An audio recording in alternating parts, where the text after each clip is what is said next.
بسم اللہ الرحمن الرحیم۔ السلام علیکم پاکستان۔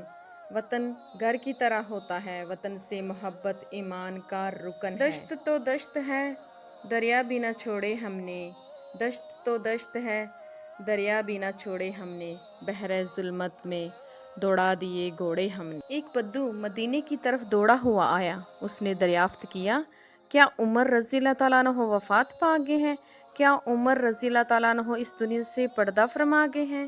ایک شخص نے اس سے پوچھا، تم تو بڑے عرصے بعد جنگل سے لوٹتے ہو، تمہیں کیسے معلوم کہ عمر رضی اللہ تعالیٰ عنہ اس دنیا سے پردہ فرما گئے ہیں؟ اس بدو نے کہا، آج میں نے جنگل میں دیکھا ایک شیر نے ہرن کا شکار کیا تھا۔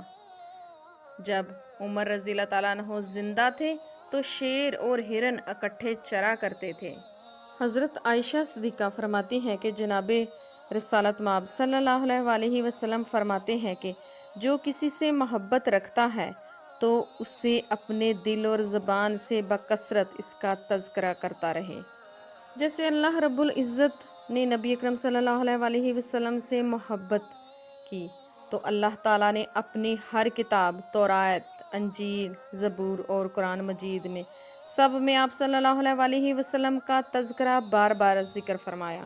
اسی طرح صحابہ کرام بھی جب اکٹھے ہوتے تو ایک دوسرے کو نبی اکرم صلی اللہ علیہ وسلم کی باتیں سناتے اور خوش ہوتے، خوشی مناتے، خوشی سے جھومتے۔ اسی طرح وطن سے محبت کا یہی تقاضا ہے کہ کسی دوسرے کے سامنے اپنے وطن، اپنے ملک کی اچھائی ہی بیان کی جائے، اس کی صفت ہی بیان کی جائے، اس کی خوبیاں بیان کی جائیں۔ اور آج جشن آزادی کے موقع پر اللہ تعالیٰ کا لاکھ لاکھ شکر ادا کریں کہ اس نے ہم کو وطن دیا، اس میں ہم اللہ تعالیٰ اور اس کے رسول کے حکم کے مطابق زندگی گزار رہے ہیں۔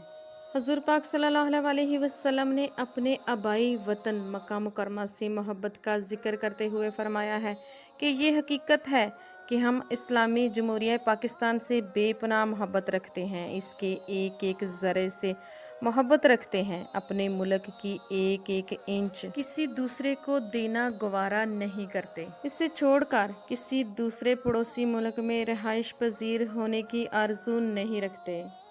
ہجرت کے موقع پر جب حضور پاک صلی اللہ علیہ وسلم مکہ سے مدینہ ہجرت کر رہے تھے تو آپ نے مکہ کی طرف منہ کر کے کہا، تو مجھے جان سے زیادہ عزیز ہے لیکن تیرے یہ لوگ مجھے یہاں رہنے نہیں دیتے۔ اسی طرح جب حضور پاک صلی اللہ علیہ وسلم کسی سفر سے واپس مدینہ آتے تو مدینہ کے بلائی علاقوں پر نظر پڑتی تو اپنی اونٹنی کو تیز دوڑاتے، تیز کر دیتے، کوئی دوسرا جانور ہوتا تو اسے بھی ایڑی لگاتے تھے۔ نبی پاک صلی اللہ علیہ وسلم کو کس طرح اپنے وطن سے محبت تھی، پیار تھا۔ ہمیں بھی اپنے وطن سے پیار محبت کرنا چاہیے، اس کی حفاظت کرنی چاہیے۔